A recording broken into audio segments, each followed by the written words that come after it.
Let's start with question number 4. It says a triangle and a parallelogram have the same base and the same area. उन्होंने हमें क्या बोला है कि उन दोनों का जो बेस है वो सेम है और एरिया भी सेम है. If the sides of the triangle are 26, 28 and 30. Okay, तो यहाँ पे हमें एक ट्राइंगल दिया हुआ है, उसकी साइड्स क्या हैं 26, 28 एंड 30. और उन्होंने बोला पैरेललोग्राम किस पे स्टैंड है, ऑन द बेस ऑफ 28. कुछ ऐसा, क्योंकि ऑपोजिट साइड्स क्या होती हैं पैरेललोग्राम की, इक्वल होती हैं. तो अब हमें निकालना है हाइट ऑफ द पैरेललोग्राम. तो कैसे निकलेगा, सबसे पहले आपको पता होना चाहिए कि हम एरिया ऑफ ट्राइंगल निकाल सकते हैं और उसको हम किसके इक्वल इक्वेट कर देंगे, एरिया ऑफ पैरेललोग्राम के, क्योंकि उन्होंने बोला है दे हैव सेम एरिया. तो एरिया ऑफ ट्राइंगल कैसे निकलेगा आपका, एस निकाल के. एस की वैल्यू क्या होगी आपकी 26, 28 and 30 divided by 2. Add all these and divided by 2. तो आपका आ जाएगा 84. 84 divided by 2 is 42 centimetre. S की वैल्यू आ गई. एरिया ऑफ ट्राइंगल निकालना है आपने, तो एरिया कैसे निकलता है, root s, s minus a, s minus b and s minus c. Putting all the values in this root. S की वैल्यू कितनी है आपकी 42, 42 minus 26, 42 minus 28, 42 minus 30. And then we can reduce it.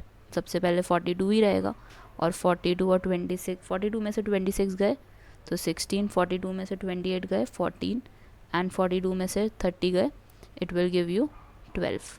तो बस अब आपको इसको रिड्यूस करना so that you can get the value of root. So 42 को सबसे पहले रिड्यूस करें तो कैसे लिख सकते हैं, 2 इंटू 21, और 21 को कैसे लिख सकते हो, 3 इंटू 7. 16 को कैसे लिख सकते हैं, 4 इंटू 4.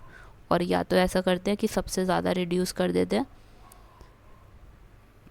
या 4 इंटू 4 ही रहने देते हैं क्योंकि 4 का स्क्वायर बन जाएगा.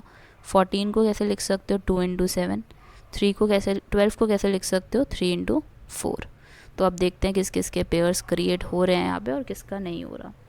तो सबसे पहले आई कैन सी कि 4 का पेयर बन रहा है, 7 का पेयर बन रहा है, 3 का पेयर बन रहा है और 2 का भी पेयर बन रहा है.